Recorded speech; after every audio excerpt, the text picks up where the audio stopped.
छोटे से गांव सोनापुर में अर्जुन नाम का 17 साल का लड़का रहता था। अर्जुन बचपन से ही अनाथ था। उसकी माँ उसे जन्म देते समय ही मर गई थी और उसके पिता कई साल पहले जंगल गए थे, लेकिन फिर कभी वापस नहीं आए। गांव के मुखिया हरिदास और उनकी पत्नी गौरी ने ही अर्जुन को पाला था। एक दिन अर्जुन ने मुखिया से कहा, अब मैं बड़ा हो गया हूँ, मैं काम करना चाहता हूँ। जंगल से लकड़ियाँ काट कर ला सकते हो बेटा। अगले दिन अर्जुन कुल्हाड़ी लेकर जंगल चला गया। जंगल में अचानक उसने देखा कि एक हरा तोता उसे ध्यान से देख रहा है। तभी वह तोता इंसानों की तरह बोल पड़ा, अर्जुन, मैं तुम्हें पहचानता हूँ। तुम रघुनाथ के बेटे हो।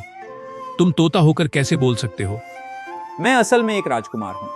एक जादूगर ने मुझे श्राप देकर तोता बना दिया है। मैं तुम्हारे पिता के बारे में भी जानता हूँ। यह सुनकर अर्जुन हैरान रह गया। अर्जुन उसके साथ जंगल की एक गुफा में गया।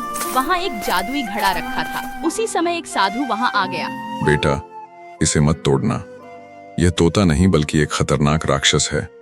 सालों पहले तुम्हारे पिता ने अपनी जान देकर इसे कैद कर। अर्जुन समझ नहीं पा रहा था कि किसकी बात सही है।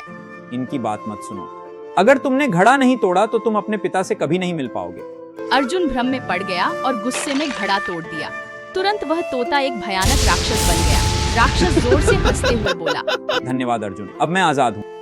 इसे रोकने का सिर्फ एक तरीका है। किसी को उस पवित्र कुएं में अपनी जान देनी होगी। ये गलती मेरी है, इसे मैं ही ठीक करूंगा। और वह कुएं में कूद गया। जैसे ही अर्जुन ने बलिदान दिया, राक्षस की सारी शक्तियां खत्म हो गईं और वह पत्थर बन गया। गांव बच गया, लेकिन अर्जुन हमेशा के लिए चला गया। सीख, कभी भी लालच या झूठी बातों में आकर जल्दबाजी में फैसला नहीं लेना चाहिए।